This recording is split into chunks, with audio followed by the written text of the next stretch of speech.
Hello, hello, and welcome everyone. Thank you for joining us. My name is Clara Ikeke. This is a live edition of Let's Talk by House of Jelly. And like I said, I am the host, Clara Ikeke.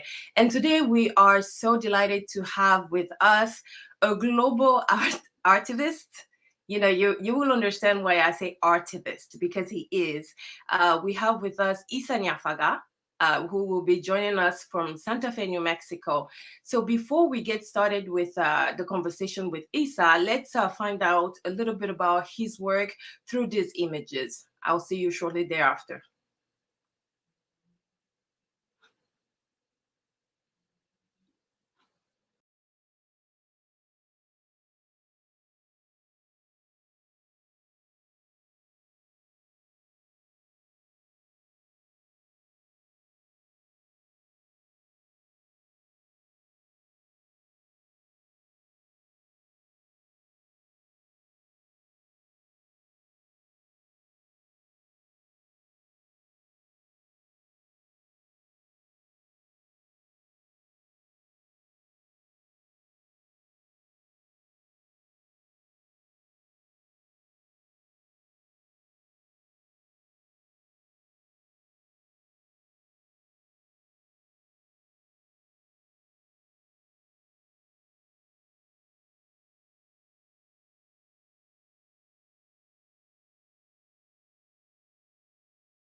Okay, thank you so much.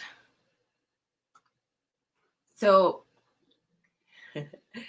all right, so Issa is here. Like I said, joining us from Hello, everyone. hello, joining us from Santa Fe, New Mexico. How are you today, Issa? I'm good. I'm good. Thank you for having me, Clara. And hello, Absolutely. everyone. You know Let what I like with the web is that there's no time. So depending where you are, it's your time. right, right. It For some doesn't people in Paris, it's now 11 p.m.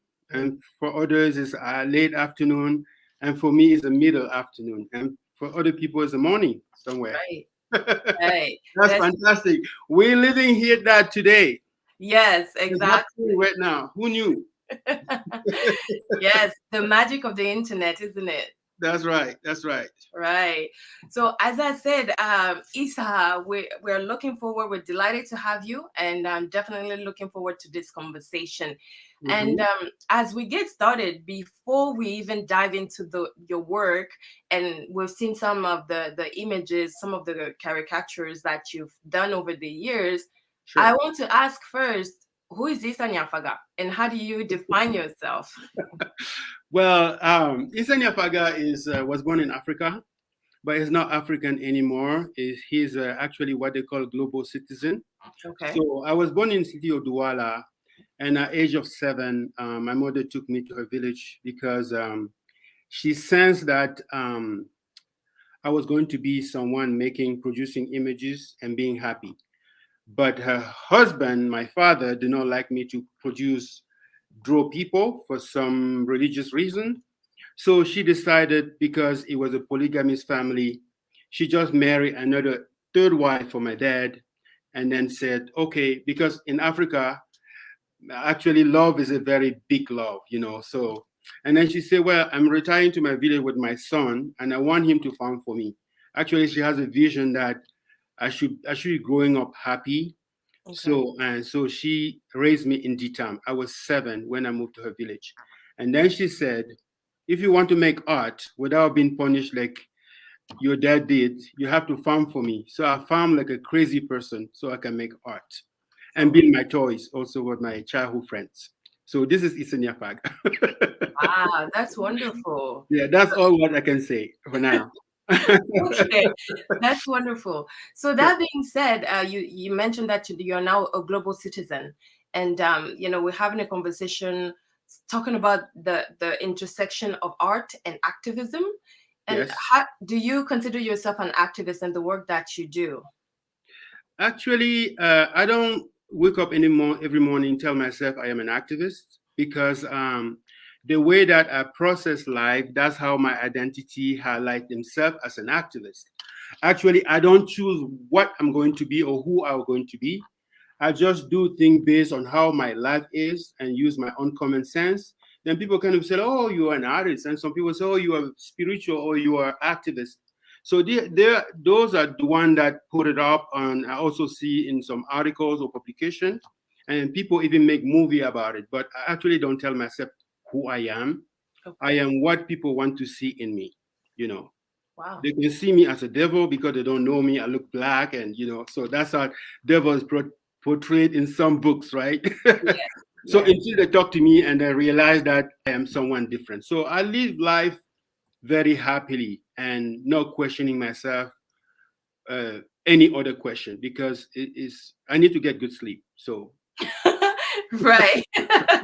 and be happy and be Yeah. happy. Yes. So it Mhm. sounds like you do not label yourself, but through your work, other people do so on your behalf. If that's Yeah, something that some people do based on what collaboration they want to have with me, and also some institution see the opportunity for me, the opportunity for growth for their own community, so they call me to do some work with them. Like I can get an example of what I'm doing here in Santa Fe. I am for 10 years now. I've been involved in part of a visiting artist program, and so they have the most fantastic visiting artist program here in Santa Fe, New Mexico. So each year, many foreign artists go into school and teach their own vision, their own culture, and how their own inner beauty. And so this is how happy I am. And then knowing that my family has a lot of people, so I love people and also like transferring knowledge. So, they don't even realize back home that I can be kind to people and get a check in the mail, so, and then it's happening here for me in the US. okay, that's great. Mhm. So Sure. let's go back briefly to Nditam and your growing up. Hmm. So you mentioned that your parents, especially your mother, encouraged you into your art, but your father was also a healer and calligrapher. Yes. So your parents both are artists. Were you, in a sense, destined to become an artist? Uh, I think I was, but I wasn't cautious about it. I wasn't aware of that because when you grow up into poverty, you don't see further front of you. And mostly when you're a child working 10 miles a day to go to school, part of that 10 miles, and then to go get the wood in the bush, bring back water, and follow the parent to farm after school and come back. You don't have time to question who you are going to be. Right. But as an adult now, I can see that, this is why children should be living happy and free. Because if they say child, they say happy, you never know what they could be. They could be president and actually happily affect the life of other people based on how happy they were when they was a kid, or maybe damage the life of those people if they were traumatized kids. They're likely to be that. So I didn't know, but my parents both was very creative people, are very, very tribal, and then move out of the city and become who they were. But they didn't know how to read a line in a Western book. That also kind of helped me out because now I know how people who cannot read think, and I Hmm. also embrace a modern culture. So I know both of those worlds, and then that helped me more navigate and become who I want to be. Yes, that's very interesting that you said that, because my next question was going to be, how has that time spent in Ditam, between Ditam, Douala, ultimately Yaoundé, and the rest of the world, how has that experience shaped you as the man that you are today? Oh wow! I don't even know. I don't have a qualification of that, but I can tell you that in DTAM, they're actually not a modern institution. So the only big institution are, there is a church, there are two churches, the Catholic and the Protestant church, and then there is a mosque, and there is the chiefdom, and then there is a sacred places. And then as a child from a Muslim family, I went to a Christian school in Jitan. Then I also prayed to God, the tribal God in of my community. And I also came from a polygamous family. So my father had multiple wives. Right. And in Jitam, there is no conflict of religions, even though there are many religions. So people wave from how they're going to live. Maybe you can have a wife who is Christian and you seduce her.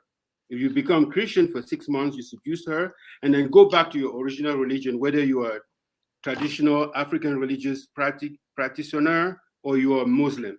So people don't blame you based on how God is. And then that helped me kind of have a multiple religion, because it doesn't happen to that much people on this world. So sometimes when you have so many beliefs, people tell me like, you're cheating God, so because I practice Christianity and I practice Islam and I practice African traditional religion. And then this is who I am. And then that's what people know me for, so I don't know what to say. Very interesting, because you're right. A lot of people will tend to put you in a box. You're either this, you can't be this, especially in today's world where it seems like our own traditional ways of being, whether it's beliefs, sacred beliefs, are kind of pushed to the side in favor of whether it's Christianity or other religions and other thoughts that were imposed upon us. But That's right. Yeah, That's right. But personally, I was as a little kid, because I had the greatest education, because my education came from women. My mother raised me as a single child, and also raised me at a very, very poor place. So I grew up in Jitam, not knowing I was poor. It's after when I left Jitam and went to the city, then they start portraying my community on television. I don't like. Calling them poor. That's why I knew that I was poor. But going in Jitam, I was so privileged that I have my legs. I can go to the farm and dig cassava and eat it in the morning, like my breakfast, and come back during the day. And the weekend, I carry people with disabilities and wash their wounds. And so I was grateful to have my own leg and play and build my toys and live this happy childhood. I did not know that until I had to compare that type of childhood with other privileged people. Then I was identifying now that I was poor, but I didn't grow up thinking that this is what poverty looks like, because I was not aware of it. yes, It was also very difficult. It wasn't just something very fun, because you see people die, for any kind of disease. And there was breakout disease when I was 9 years old. That does not have name. That don't have name. So, it's out there. Oh, wow. Mm-hmm. Mm-hmm. So speaking of that, you did mention several times already how important your mom was in Mm-hmm. shaping you as the man that you are. Speaking of the art, what kind of art did she do, and what did she encourage you to pursue?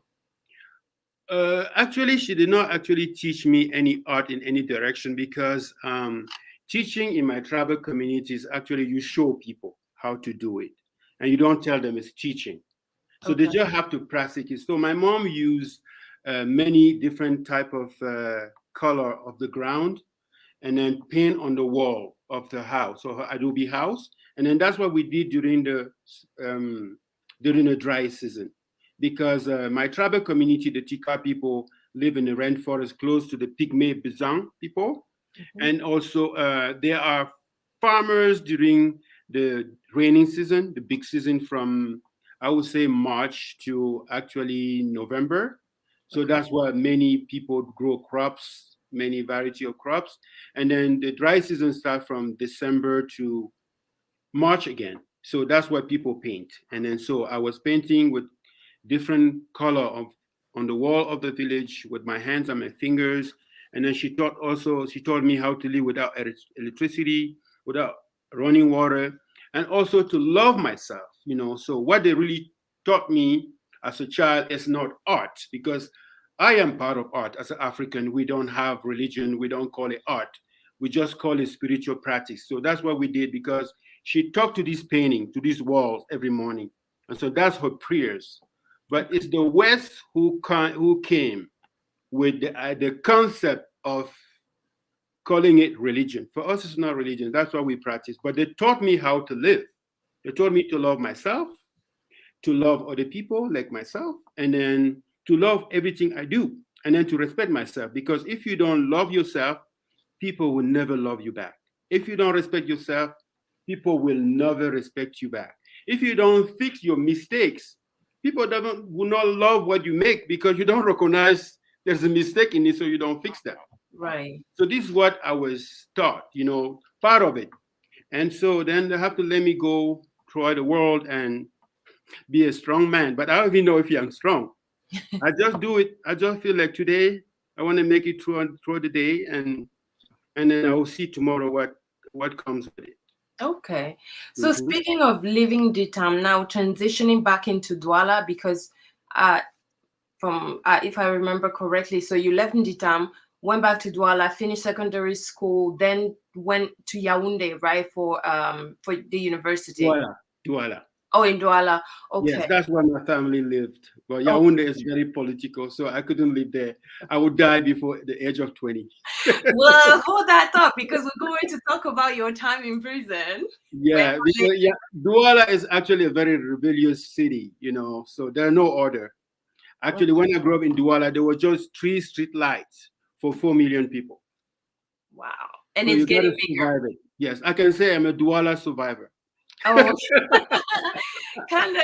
It's almost as if saying, the saying they say, if you can survive in New York, you can live anywhere, right? You So can it's the live same. anywhere. Yes, that's what Douala is. Okay, Mhm. great. Yes. So, at one point during your university years, and correct me if I'm wrong, Hmm. you decided to start cartooning so that you Hmm. could educate people.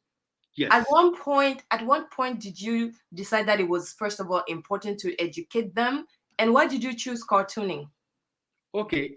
So I didn't actually have a vision to educate people, because I did not run this paper myself. I run it with other activist friends, and I would say that in before 2000, I believe in 1998 or 99, something like that, the wall of Berlin collapsed. So many, then they called that back then the wind from the east. So many African nations who were dictatorships that opened up freedom of speech for their own communities. Yes. Let's say they did not have more political parties, so more political parties were created. They did not have newspaper, more newspaper was created. So we created a concept of newspaper where, because Cameroon back then was actually had like high rates of illiteracy, we have about more than 70% of people who never actually could not afford education. So we say it would be a very nice concept actually to draw information to people in the paper, so Mm-hmm. they can access this information that concern their own communities, and then also be informed about what's going on in the country. So drawings and having text in in the bubbles could be a very empowering thing for the crowd, And then Right. so it was so successful that within 4 years we have about 5 million people who can read a newspaper. Actually, 90% of the paper was just cartooning and comics based on the reality. And only one page was editorial from one of the writer. But all of us were artists who got trained by some organization how to search information, investigate, and publish it.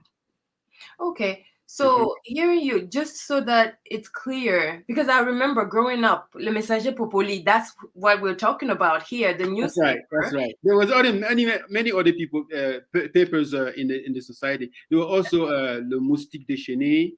There was La Chauve-souris. There were many. Yeah, Yeah, that's one thing. La Yes, Nouvelle Expression, yes. Dicalo, and They several all others. have cartoonists. Yes. Yes.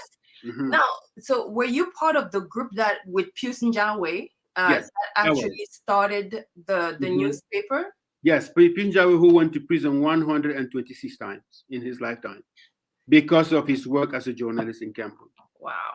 Yes. Mhm. Okay. So That's that's wonderful. the person who trained us to be, I would say, not subversion, but be a critical thinker. Right. not thinking inside the box, but also seeing what's wrong in the society, and that makes sense to you. Yes. Mhm. Okay. So when you talked about things opening up and more newspaper being there, more it's coming to me in French. I'm sorry, but having many political parties, that Hmm. was the law that was enacted in 19 in I believe it's December 1990.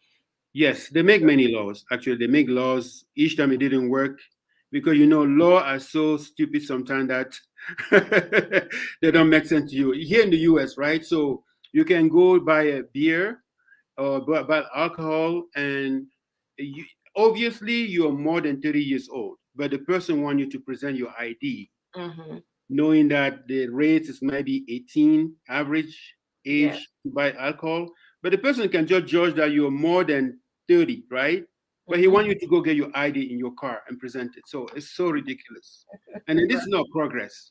So this Yeah. is how ridiculous our like laws are. And in Cameroon, it was the same thing when they banned cartoon and comics. We found a way to go around, and then they changed the law often, so we don't publish. And Mhm. they kept you on your toes then. Yes, yes. So Okay.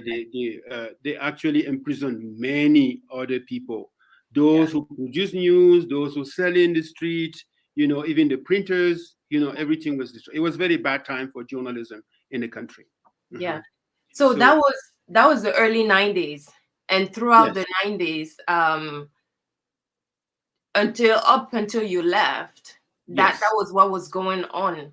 that was From going on. Yeah, from your perspective now, have things changed? I think that's slightly different because now everybody can publish anything, but they don't have a grant to run the papers. And also, the law punishes a lot of journalism, trying to kill them economically. And then also lack of deontology in the journalism in the country.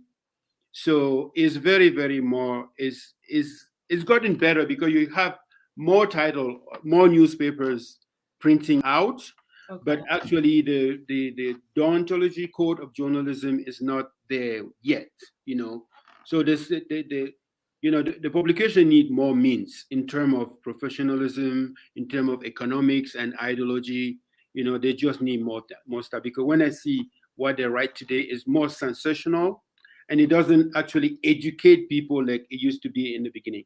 But the good thing that comes out of it is that there are more newspaper today, more satirical, and people are also like become like a pioneer of the culture of the nine art. The nine art is comic, graphic novel, illustration, and other form of art that are close to cartoon and comic.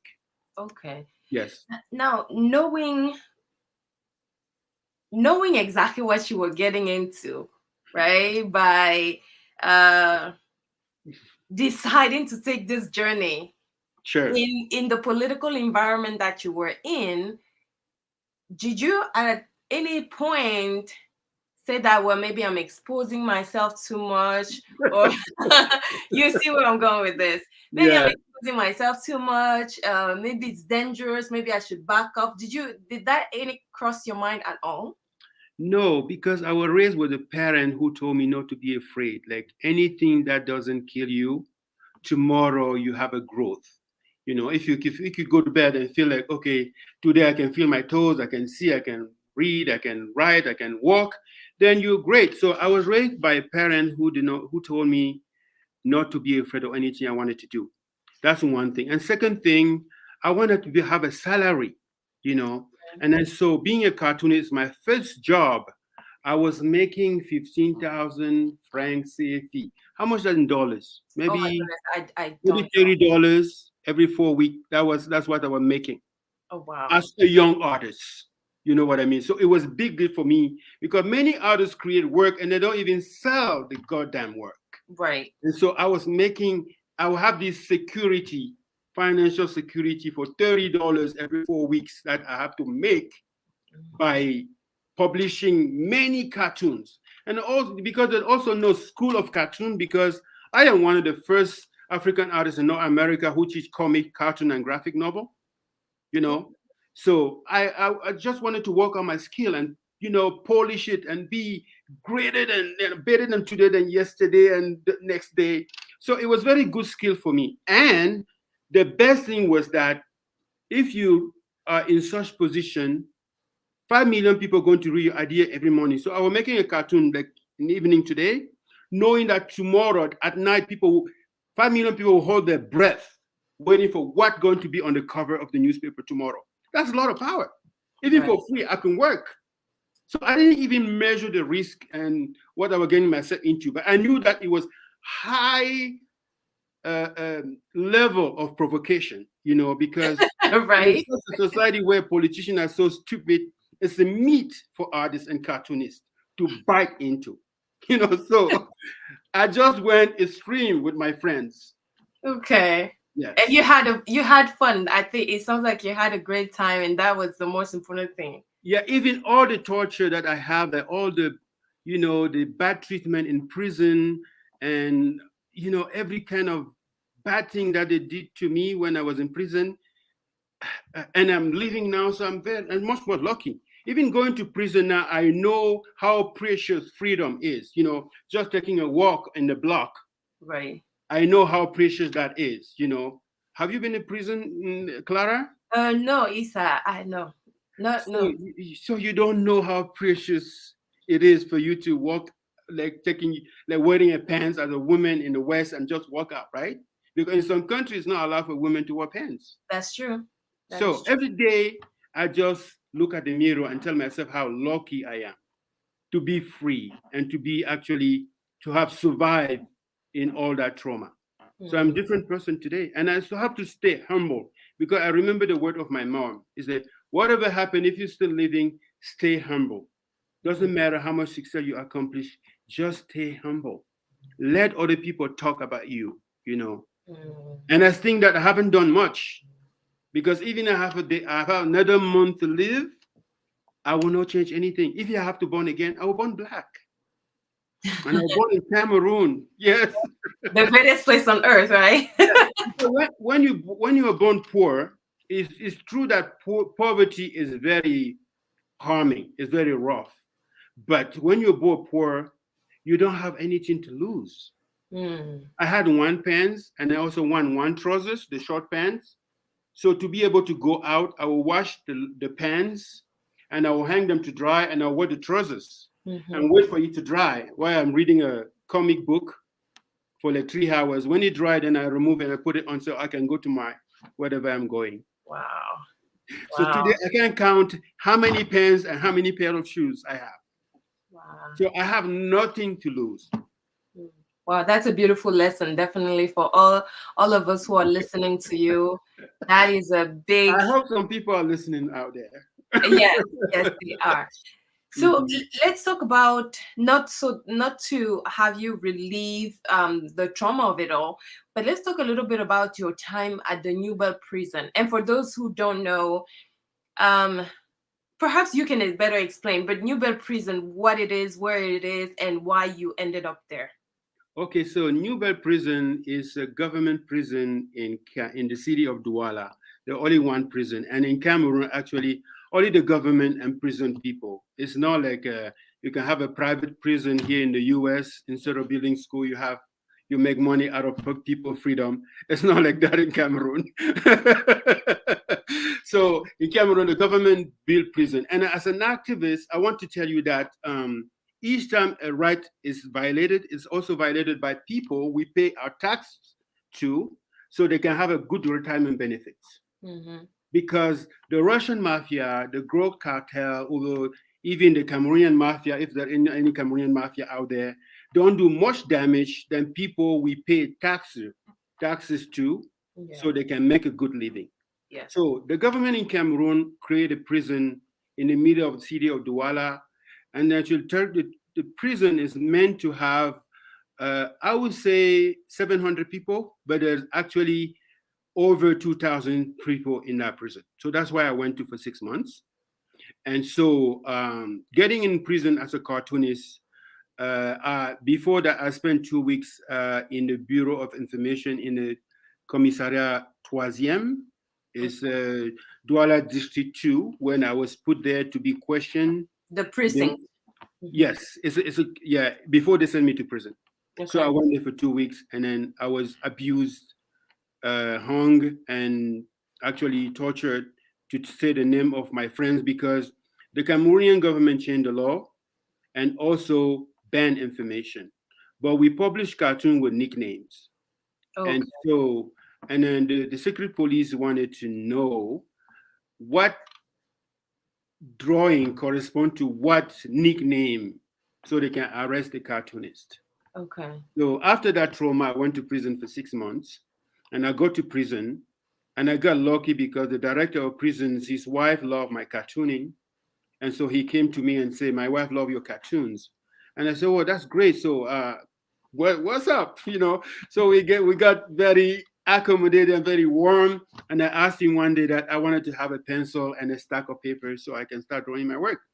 So, and then the prison is so depressing because the first thing in the Newell prison is that in the middle of the city, in the quarter called Newell, it's very popular area, very high, like people live below poverty lines.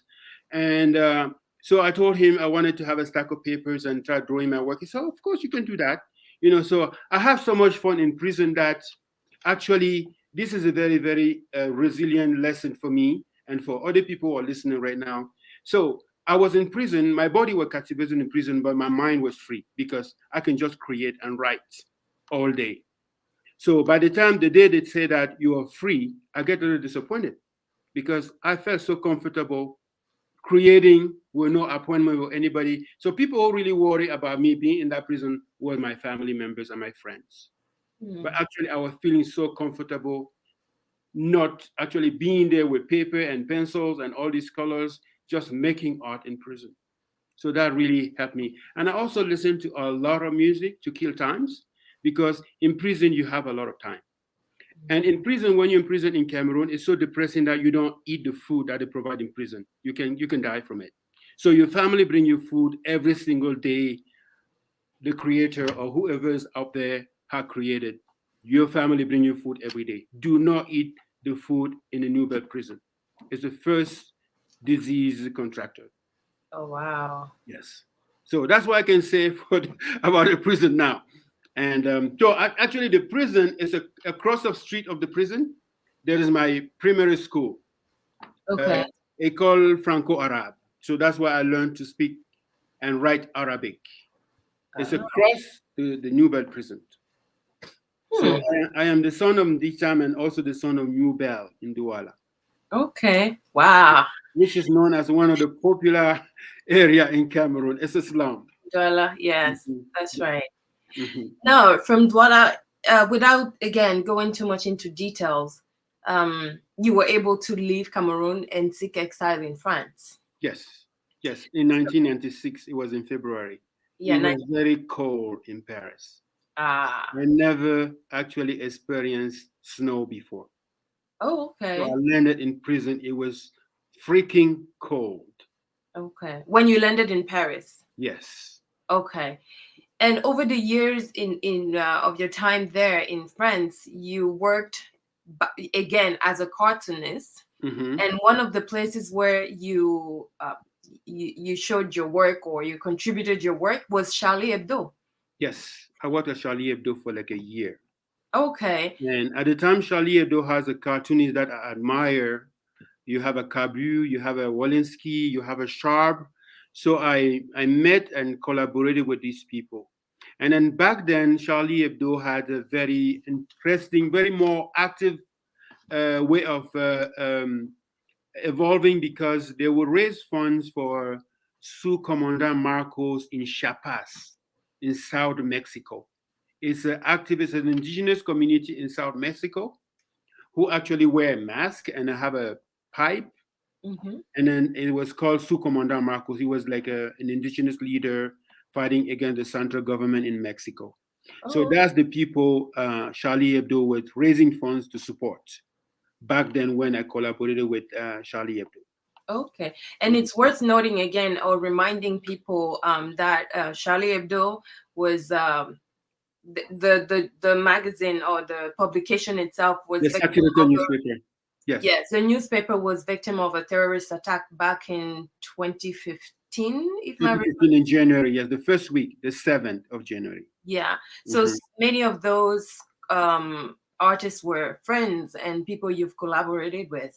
Yes, 5 of them died that day. So Kabu died, Honore died, Walensky died, Sharp died, and there was another one. I'm forgetting the name. But one cartoonist get his life saved because he got to work late.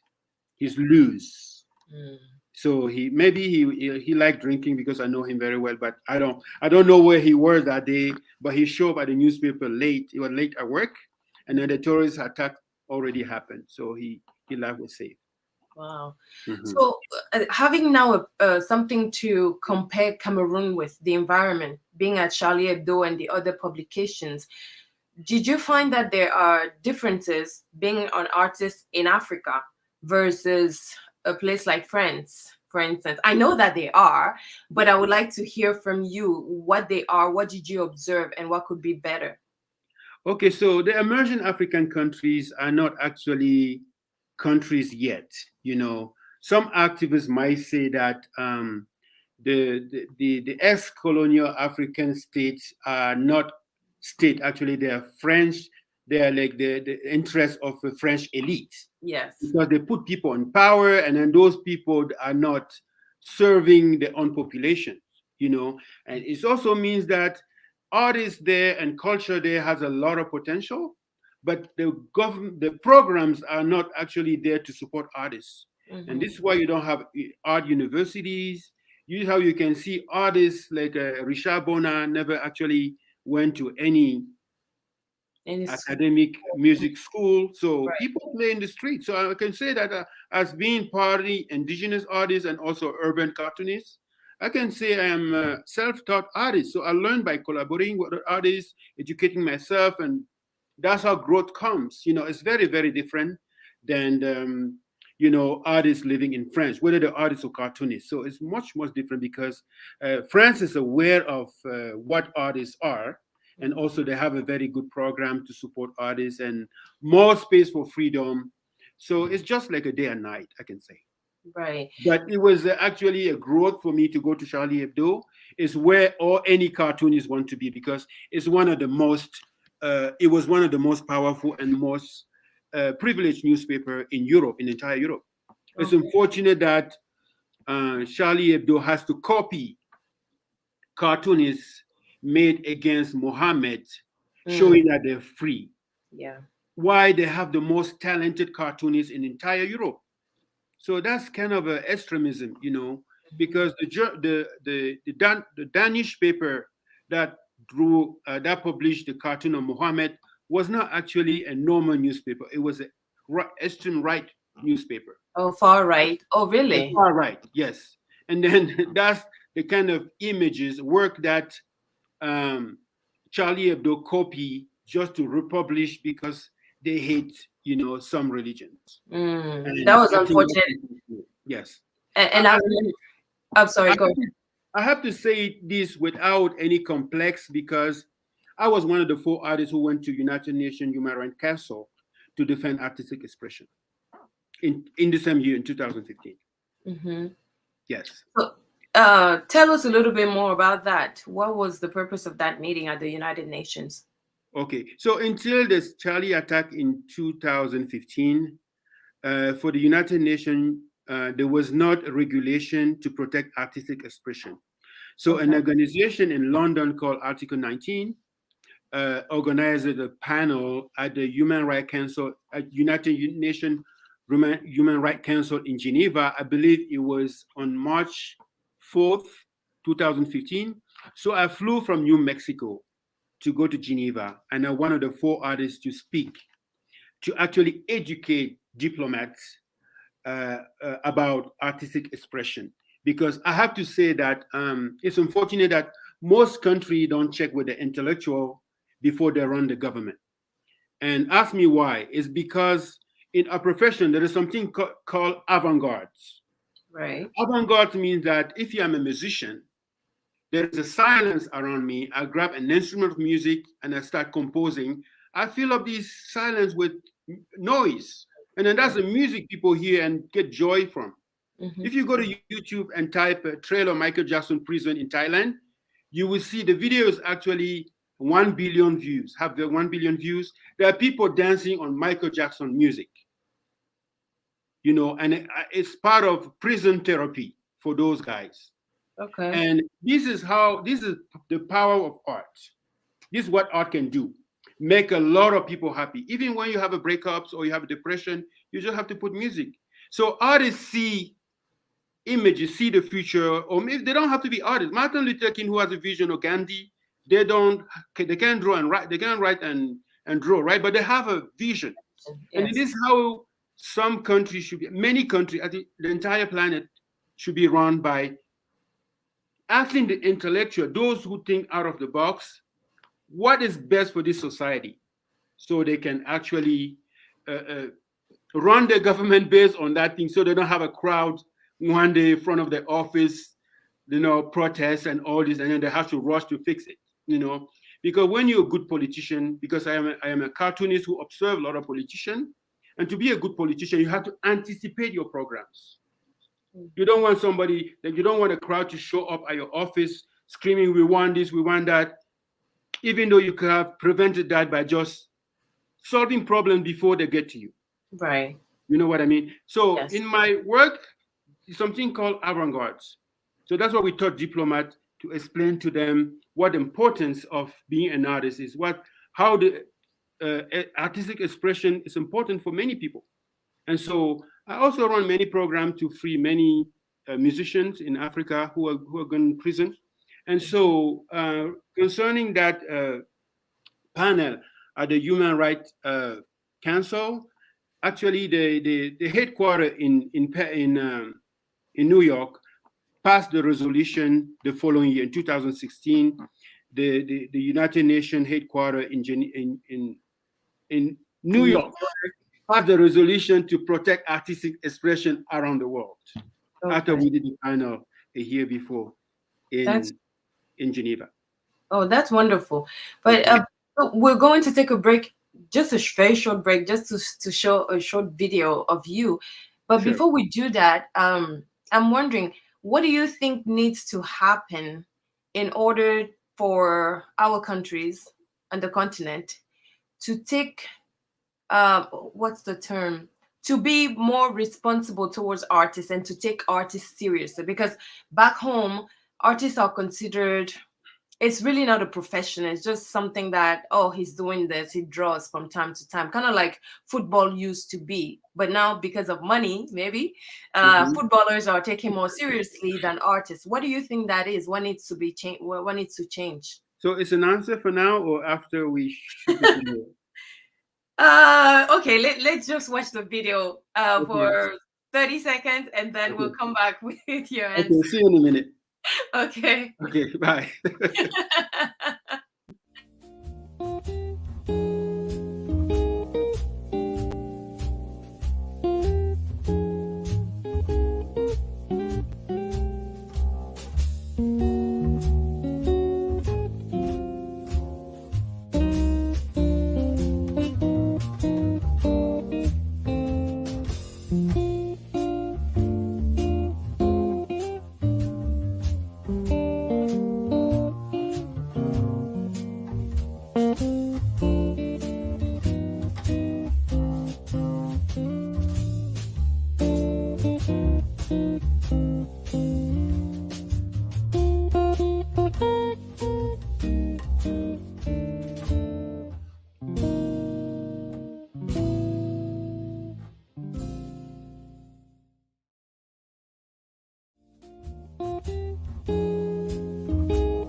All right.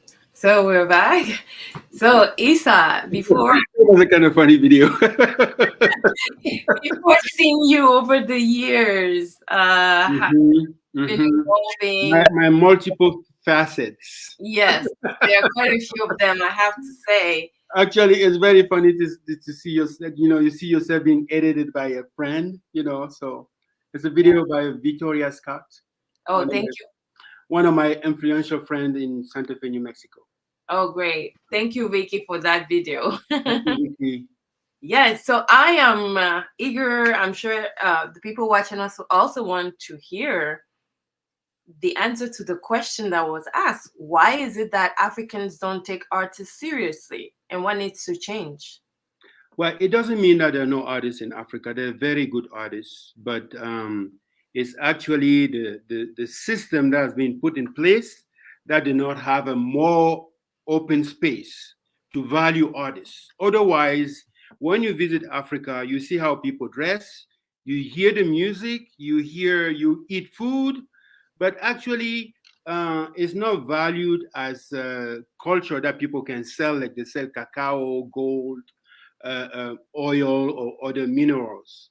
And art and culture is the same thing, and that's what the West is doing. So I think we need more leader who cares about what what is the potential for the country or for this African society to actually have an economic growth. And sometimes I like to add economic growth with happiness, because some people just think that, oh my God, this guy make this amount of money and this making, but is he happy? No. Mm, So having a lot of money, or the more society that you can actually be rich and be miserable. right. You know what I mean? So being rich doesn't mean it's make you happy. So Yes. if you're not happy with 50 cents, you will not be happy if you have a half million. Mm, So So we need leaders who take real leadership to care about what artists produce in the country, whether it's food, music, songs, and other kind of films. things Yeah. that's in Africa. And Mhm. actually, what revolted me most is that I read one day in the paper when I was living in France, Africa first studio of artists, and then it was a cave. It was like a prehistoric cave, and then you see all these tools. But when you open a dictionary of art today, you don't even see 5 African artists. It's not fair. This is why I will stay activist until I die, because by just looking out the window, I see injustice everywhere. You know, like there are below 8 billion people on this planet, and then they're all produced by women, but God is a man. Can you imagine that? You want to live in a world like that? This is just one tiny example. We produce food for 13 billion people every single day. We are below 8 billion people on this tiny planet. We still have hunger. Yes. I mean, some people just dump food and other people turn it into fuel for the cars, to the machine, and humans don't eat. And they can't tell us there are too many people in the planet, we can't share, we have to wipe out other people. I don't want to live in the world like that. So this is what I do. Okay. This is why even in the US, I am in the classroom all the time, because I want children to grab a pencil, a pen, or pen brushes instead of grabbing a gun. Yeah. And Because we definitely do need that. it also has them to act in the mirror, in front of the mirror, in the privacy, because by practicing, then they will become that.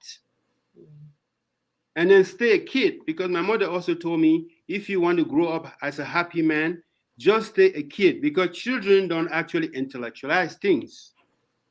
They just do it. Yay, I'm going to do this. Yay, I'm going to do that, without worrying how it's going to look. Right. So live like you explore. And then that's what I'm trying to be. I'm not that. I'm trying to be, because sometimes I'll call into my responsibilities.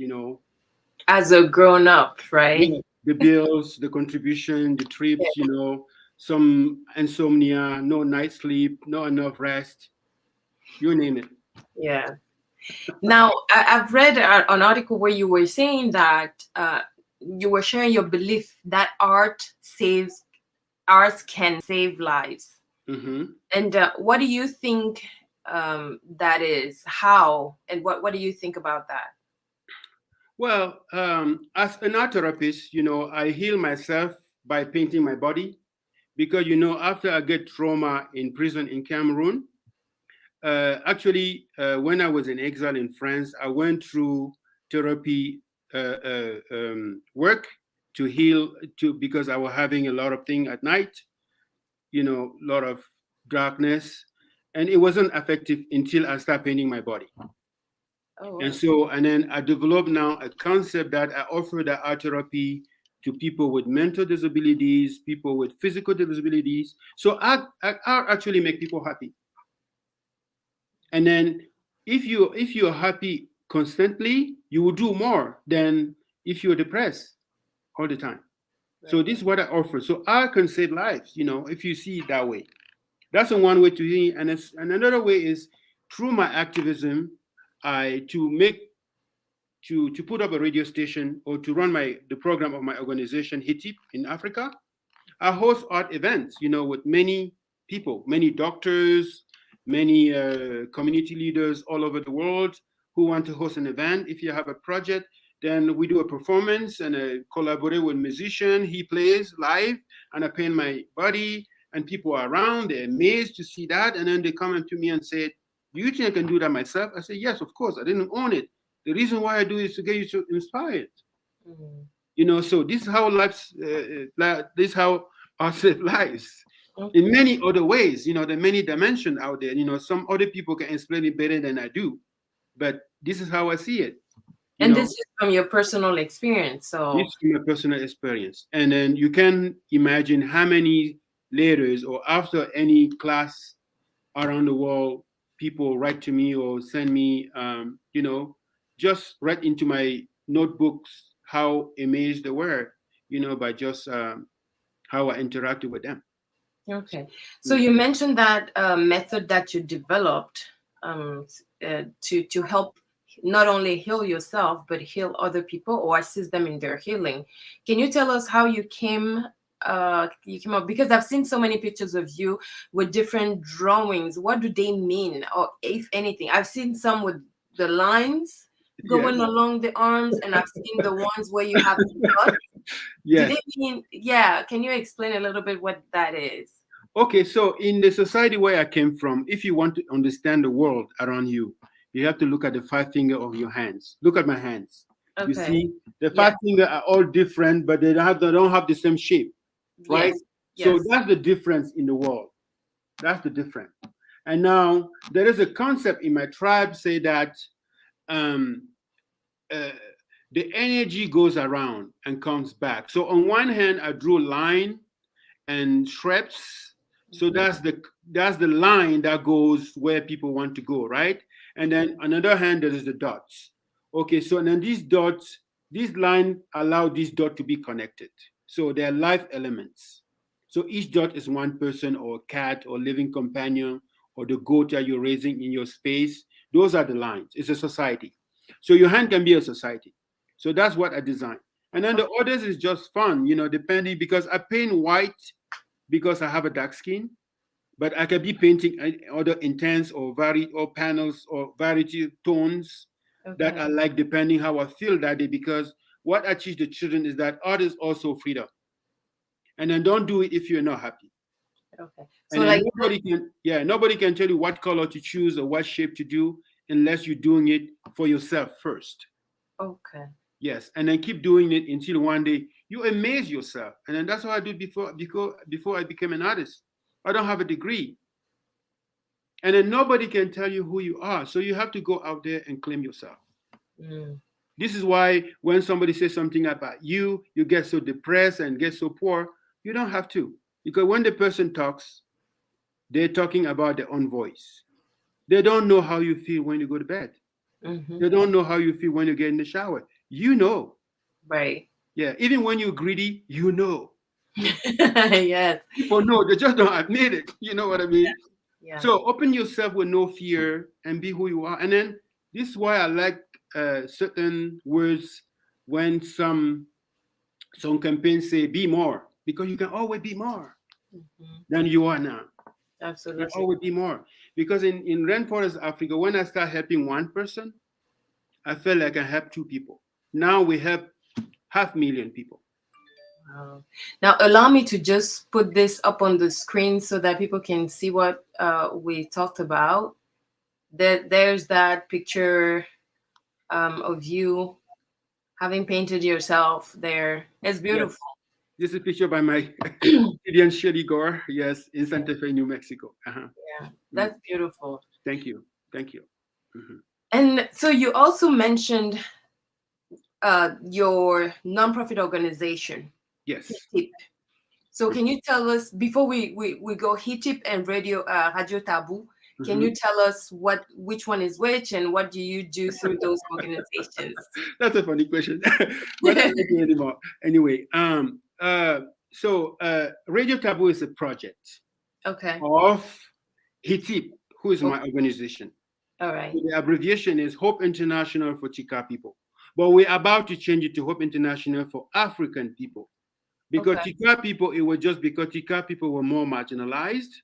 But with the work we have been doing for 20 years now, and with the support of internet and our global friends, our friends around the world, people now know where the Tika people is, where are, and who they are, you know.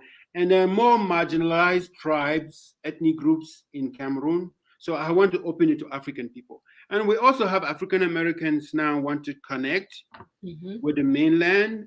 So we just don't want it limited to Tika people because we have grown. So Right. this organization actually distribute many wheelchairs. I don't know. I don't even keep record of that. And then we are bringing water to actually more than 500,000 people. We have a program called Mobile Clinic with Dr. George Bwele of Ascovim in the country. So Yeah. we give opportunity to people to see a doctor 1 weekend a year. And so people walk for days on foot to come to this medical campaign. And we work with many medical centers in the country, in the region. And we also have another project called Football Spirit in the Jungle. So it's a soccer championship. So any village, the FIFA gave us many sport equipment, and then we took that equipment and distributed to the village on to form a team and then come to a championship and win maybe a cup. Oh, And that's there's always a team under each tournament. It could be HIV and AIDS. It could be take care of water. It can be women leadership or prevention of early parents for girls. Something like that. And oh, then our last project is called Radio Taboo. So it's a community radio station that we kick off about 5 years ago after working 7 years on that project. So now it's up and running. We are broadcasting from solar energy in the village of Ditan, and we have about 250,000 people listening to our radio station. And we also broadcast in up to 10 languages. And half of our listeners never listened to radio before. Clara, yes. do you know that some people never listen to radio until as we're talking? It's a It's hard. it's a It's hard to imagine. one it's a 103 years or 4 years old technology. Mm. And many people don't know what radio is. Wow. So now we are about to build a second radio station in that place. So HITIP is an organization and Radio Taboo is a project. Okay. Mhm. And so it sounds like it has evolved tremendously from getting the tower in Ditam to actually getting young people involved in the project itself and lending their voices to being part of Radio Taboo and sharing their experiences. Now, Clara, I say it so easily, but it wasn't easy. mm, You can't imagine. You see my beard white, right? right. It's because of stress. Because when I line up a program that we're going to do, and if I don't meet the funds, I have to, it takes away a lot of hours or days of sleep, and this Hmm. is how you can see my beard so Yeah. white. But I always can do it, even with $5,000, Wow. even though I need 5 times that amount. Right. It can always happen. So, yes, go ahead. And you are also, there are women, we have to talk about it. A lot Sure. of women that are involved in the project. What exactly are the roles that those women take on? Okay, so that's a very good question. Because I am doing this project in Ditam because of my mother. Because one day there was a newspaper called Jeune Afrique Hmm. Economy. They had an article on me, and then they brought that paper to my mom. And my mom says, "Oh, they say you're famous. Oh, if you're famous, you have to save life here. You know, famous people here, they're all over. But it doesn't mean anything to me if that your fame can help anybody." Right. Wow. So the women of my village are always involved in all our projects. So all these projects that I named and I line up, even the organization, they're represented by women, people with disabilities, the pygmies, because we want to make sure that people are represented in the organization. Mhm. But the most innovative thing is that before the COVID, three women of my village went to a barefoot college. Barefoot College is actually a center, is an organization in India, in the Rajasthan state. They receive women from rural area anywhere in the world. For 6 months, they train these women on solar technology so these women can light their homes and charge their phone from solar panels. Oh wow. So three women of my village had gone to India before COVID. They came back. They received the equipment and 50 solar panels each woman, so 150. They light the homes of other women. So we are starting a small learning center for solar technology in Ditam, where my village is. And actually, that school is at the radio building. And in our radio station, there are also women broadcasters, women hosts, and women who also involved in radio technology. They're there. Then Okay. most of these women also are in a polygamous marriage. I have nothing against polygamy, you know. I don't encourage it. I don't want to shut it down, but it's people's culture. Mhm. There only has to be an agreement, you know. If somebody want to marry somebody already have many wives, they shouldn't force that girl. She had to make the choice, and to be able to make the choice, she needs knowledge in her hands. So this is the knowledge we're trying to put in hands of any woman in that area, so they can make a choice of the life, whether they have to have a little bit of economy to live, you know, fairly, and decided to marry who they want to marry, Okay. or just stay the way they are and be happy. Because I believe, Clara, that the way to control demography around the world is only and only through women emancipation.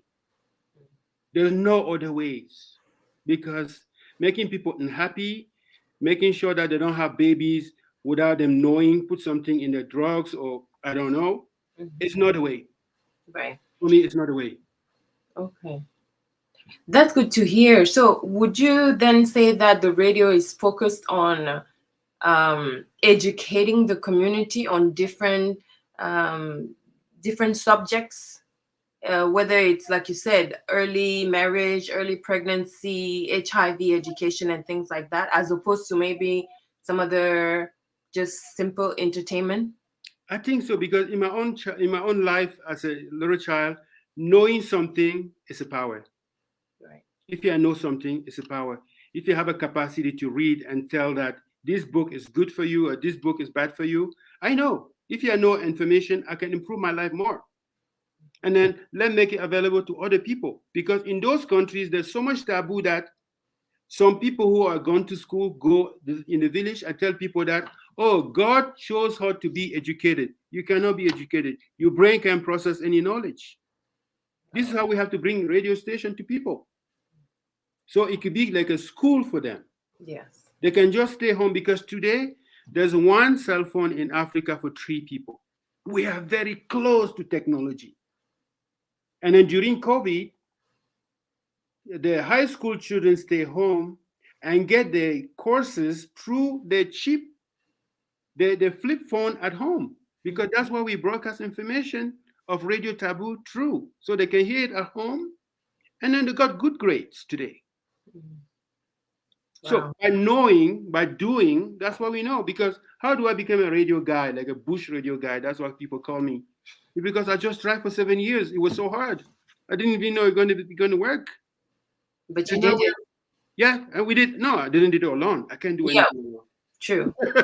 You Yeah. did it too because you help out sometimes, and I have my friend Dan Whitman in DC. I have Sophie Romanier in Texas. I have Pamela Button, Jay Menton, Barbara Johnson. Merle Lefkoff, Marilyn Wintertime-King and her husband Ed. I can name people like Mary Charlotte. Amazing people. It's a collective effort. Yes, because you can never do anything alone. That's That's also the beauty of duality. Is man, you have your own personal potential, but if you open yourself, then you embrace the energy that comes to support you, and then you grow again. yes. Because it doesn't matter how powerful you are, you need a powerful community. Mm-hmm. Don't isolate yourself because isolating yourself is depression. Very, Connecting is an empowerment. very You have true. to understand, and it's available there for everyone. Like oxygen, daylight, gravity, time, space. If you're Joe Biden, can you push the clock a minute away or a minute further? You can't. So we're all dealing with the same opportunities in some ways, spiritually. Mm. So get out your cash, guys, and go do something. Very, very, very profound. Very profound. You're just dropping knowledge, like they say, sharing your knowledge. But thank you for that. Besides women, you also have youth, young people who are involved in the radio. Why is Yes. it important for them to get involved? And in a broader sense, what can young people do to take effective action so that they can change the community? Okay, so the reason why radio is also so successful and Radio Taboo is successful is because Cameroon and most African countries are oral languages. We don't have a lot of writing languages. So radio is a perfect media for us. Okay. So people talk a lot, they talk good, and then they also talk jokes. Mhm. Sometimes they talk BS, but we can edit that. So Okay. why don't they go and talk to the radio to their own community in their own languages? And then young people want to identify with something. You know what I mean? If the leader is corrupt, that's the memory they have growing up. They're going to Yeah. be corrupt. If they're inspired, if the project done by artist Issa Nyaphaga or George Boyle, because there are many community leaders in Africa who are changing the society, but they don't want to be politicians. Mm-hmm. So I am part of that generation. And those are also, uh, everyone has an organization, and then they empower the young people, and then the young people are getting inspired. And then even in my own radio station, Radio Taboo, they're complaining that I don't have my own show. I told them, are you kidding me? I am in the US. I have a WhatsApp. I have a Facebook. I have an Instagram. I have phone. I have available cell phone signal. You are in the bush. They're giving you a radio station. And you're complaining that I don't have my own show. I don't live there. Right. They want to hear your voice, your thoughts. But I have a lot of other platforms Yes, I understand. where I can express myself. I don't have to come and take again the time on the air. Mm-hmm. But I need to explain that. And also, when we started this radio station, people in the community would say, "Oh my God, they're building a tower. We're going to have a cell phone." I said, "No, no, no, no, no. Cell phone signal are built by human. But when you talk to somebody on the phone, you only have one listener Mm-hmm. on that other line. But when you're at the radio, the entire area listen to you Yes. because the air, the wind take your voice, and people listen to you all over the place. There's more power into it than just talking on the phone. And you pay when you talk on the phone. You don't pay when you talk on the radio. You Mm-hmm. just get knowledge and get educated. So change happen within people. That's what I'm trying to say. Wow, that's wonderful. And Mhm. we have some pictures of Radio Taboo actually that we're going to show Okay. because Radio Taboo. Yeah. We It's can talk about it all day, but why don't we show people how it looks like? exactly, exactly. And Yeah, there that's our it Bush is. Radio. That's the community the day of the kickoff. Mhm. That's an artist, Sanjon, the filmmaker, Okay. who work at the national television. He's my filmmaker in the Oh, country. okay. You see, is more women, and then that's our Adobe studio. And then actually, the guy in the middle is Zachary Tandy. He worked 32 kilometers to come do his shows because we still have a funding problem. Oh, wow. We still have funding. So Zachary walk, you see, is sweating even because Yeah. he walked on foot to come run the show. Wow. And And I love how he says the voice of the voiceless. La voix yes, des sans voix. I like that. because nobody heard of us until internet started, coming because people did not know where Tika and who they were, So this is when we were building the tower. So they're very proud about this project in the village of Ditam. Oh, wow. Mm-hmm. That's wonderful. Sure. And actually, we're doing a second radio station in Oh, Gambia. are you? Yes. And yeah, so as you can see here, this is information for Radio Taboo. As you heard Issa said, funding is needed. So yes, I'm all about sharing knowledge, so that people can support whoever is available and willing to support this project. Please do. Thank you. You can find them on Facebook.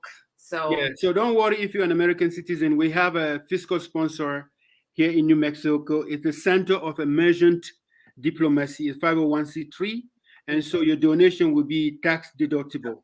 Okay, wonderful.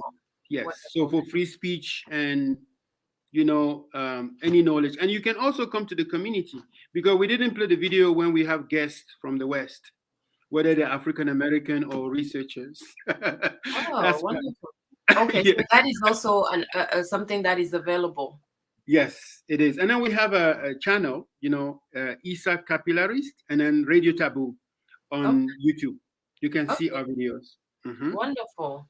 Yes. So before we go, because it's been, like they say, time flies when you're having fun, and there's so much to learn from you, Issa. You have such a breadth of knowledge. It's amazing. We could be here all day, right? Sure. But before we go, I wanted to touch upon you're an author, and you have this free speech that I wanted to touch upon: free speech versus hate speech. So why, in your opinion, is it important to differentiate them? And yes, that question first before we go to the next one. I think that people should do their own censorship. As an artist and intellectual who was censored, I am not into censorship very much, but there is a limit where if you have to say things, you also have to care about how people going to pursue it. And then there's always a mistake, so you can always fix it, but do not just choose to broadcast hate speech because you have a power, because marginalization will never be sustainable. If you're doing something that affects the well-being of the people, you will never get rest. So inspire them instead of just saying random things, like I don't know, the immigrant are rapists. So it just means that the national, when you have like a U.S. citizens or French citizens, you're nice. Granted you very good things. Yeah. Good human being to be because you own this privilege. No. So you cannot do those things. So people have to do their own censorship and be responsible. There are times that I did cartoons that offend people. Even draw a politician in a very bad situation with the disease, and I regret it. I just have to apologize. So it happens, but just don't make it like a branding. Okay. Because hate speech is never healthy. Okay. Yeah, that's what I teach. Wow, that's very wonderful. Because Clara, there is another thing is that when you hate people, you lose energy, and when you love them, you also lose energy. What do you want to do? Love instead. You want to hate and lose energy, or love and inspire? Love and inspire. Huh. And I think that's what we all aspire. I will put hate and love in the same container. Because they're emotions. Yes. The difference is indifference. That's the opposite of those two. That's I'm not a philosopher today. You are, and that's quite okay. That's quite all right. It's well received. Sure. That's why they say that the worst, there's something worse than hate, and it's indifference. Yes. Okay. And then if you want to know Issa Nyaphaga, 90% of provocation. That's the Yes, I I, can attest to I that. rather I rather push the limit today and apologize tomorrow. I can attest to that. Yes, from personal interactions, I can attest to that. But Thank that's you very okay. much, House of Jelly. You are so welcome. It's such And a I thank pleasure. also your team for putting up this good window for us to connect with the world. And I hope we change some minds today and some thinking that we made an advancement. I think this is what internet would have made for, not for people to curse each other as I see in our community. So, les amis, il faut arrêter le Congo ça et puis les querelles, les haines sur Internet. Internet, c'est fait pour inspirer les autres et faire des choses meilleures. C'est ce que je voulais dire à tout le monde. Si vous écoutez en Afrique, au Cameroun, au Gabon, partout, oubliez tous les haines à travers Internet. Ce n'est pas fait pour ça. D'accord? Moi, j'ai collecté 25 000 dollars pour construire une antenne dans mon village. Et j'ai utilisé Internet pour ça. J'aurais passé tout mon temps à insulter les gens et je n'aurais produit aucun bénéfice. Voilà, c'est ce que j'ai fait à travers Internet. Donc, inspirer les autres. C'est ce que je voulais vous dire. Isa, thank Yes. you for that. And to translate, you're basically telling us to use internet For good. for good, inspire people as opposed to clashing. Like that's the term on the internet, clashing people and insulting each other. Sure. And I will have to give you a yellow card. You know where it's still the African Cup of Nations, right? It's still going on. So yellow card for speaking French. We had agreed on English. Yes. No, but some people can drop off of these conversation because they don't hear what we're saying. So Okay. I just want to make sure that, I send them a little sign, a glimpse, and to tell the most useful and important things. Yeah. It's not because we're in the US that we do that. We do this work because we want to look back to where we come from and we are proud of who we are. So French is also part of my heritage. I can't deny it. That's I true. know we agree in English, and I'm even not even a good English speaker, but I try hard to make it here, and I'm using it as a tool to teach. So Yes, you're I doing just great. want to make sure I make myself understood, and then Americans understand that. Hmm. They never criticize my accent, so No, yeah. that's a beautiful thing. It's Mhm. the importance. It's more important to be understood than the form, as opposed to Misunderstood even. yes, Yeah. because from the French heritage in France, they will correct you very quickly when you make a grammatical error. But here, they tend to just want to get the gist of what you're saying, even if you make mistakes. So that's quite all right. And you I did think that's wonderful. another show, Francophone and Anglo-Saxon. So it's in another entire hour of conversation. Yes, yes, Because definitely. to understand Africa, it depends who colonized who in Africa. In Africa, that's Yes, another battle. yeah, Before we come from Africa and African American connecting, so this is another issue too. yes, So this is a good definitely. start. Thank you, House of Jelly.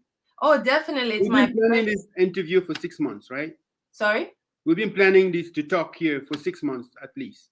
At least. At Yes. least. You Since know, last- you've been traveling, you were in Cameroon, you were here, you were I didn't there. even know I'm going to make it back to the USA. You see? Here I am. Yes, you are here and we were able to connect at Sure. last. And I cannot thank you enough. You know, this is what House of Jelly is about. Yes. Again, House of Jelly being the house of the griot, so Sure. you're sharing your story here. And Mhm. so that in the hopes that it inspires other people to be their best selves, Sure. and the artist, um being an artist and activism, how do you tie it together? How would you, this is the last question, I promise, how do you tie the two together, and how would you encourage somebody who's an artist and sees things in society but is not quite sure how to perhaps blend the two together, or does it just come naturally? I think it's a faith, consistency, and also making sure that you fix your mistakes or work around them and be happy, and also see that something is wrong here. I'm going to fix it. Even it's political, it's difficult, but I'm going to fix it in my level. And then when I behave like that, in few years, it's just going to make the change. Because I can go to Cameroon and tell women, get out and, you're not free and blah, blah, blah. No. But I can come and plant the seed, be a very happy artist. What I can take as a credit is that I'm a very happy artist. I have no complex if a Picasso comes back. Because when Picasso died, the phone was like my head. Now, this is how the phone looks like. Will he recognize that? No. He will not. He would think it's a wallet, right? Picasso would think that. So I have an advantage over Picasso. Now I came from a poor community where I can see the opportunity to make people happy just by the knowledge and information that I have. So when I'm not creating an art piece in front of me, I also use people in the society. I connect with them like I'm using pencils and pens to paint this vision that can become real. Then I keep faith and consistency for it to happen. I never doubt about what I do. I also, in my own language, there are no mistakes, there are no failure. If it doesn't happen now, it's not me, it's not ready. Or I'm not doing it with the good people. So I wait, but I keep faith in the background with consistency and commitment that will happen. I have to be a good person and believe in myself and other people for it to happen. Right. Because if you tell me something, I say, oh, you're lying. It already means I'm doubting about myself. Why do I know that you're lying? Even if I know you're lying. You're only saying what comes from your vibes, right? So this is how I function. This is how you do art and activism. You live creatively. And even when I don't paint physically for 6 months, I paint in my head. So, and it all comes together. And people actually put concept together who I am. I don't see myself as a label or who I am. I'm not black, I'm human. Anything that somebody have done, I can do. If I don't do it, means I'm not interested. So I don't put effort on it. It doesn't count for me. Okay. So wow. Thank you, Issa. I want to leave the people with this quote that I thought was very interesting from your mother, actually, from the book. Okay. Yeah. Okay. From the book. My mother said a lot of things, but tell me. Yes. So this one says, my son is a rebel with no gun and no cigarette. His pencil and paintbrush are the only weapons he needs. And that was Ajime who said that. Yes, that's true. She said that. And I thought it was beautiful. Yes. I will never know. I didn't know my mother would think that my mind is a gun. But that's a very good compliment. Thank you, folks, for watching. I know you can be in 1,000 places, but you chose to watch us today, and thank you very much. Yes, thank you so much to all of those who stayed with us. Thank you, Issa. We know it's late in Cameroon now. Yeah, maybe they want to go to Cameroon. Thank you. And you are welcome at House of Jelly anytime. Thank you, House of Jelly.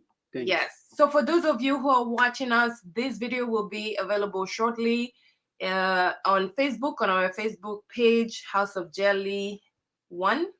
And also on our YouTube page at House of Jelly. So feel free to follow us, share, be in the know, because we'll be doing a few more lives. We used to record this, but live is fun. It's fun. And I think we'll keep doing this. Sure. So thank you all, and enjoy your day, evening, afternoon, whatever it is, wherever you are. And be well until next time. Okay. Ciao. Ciao.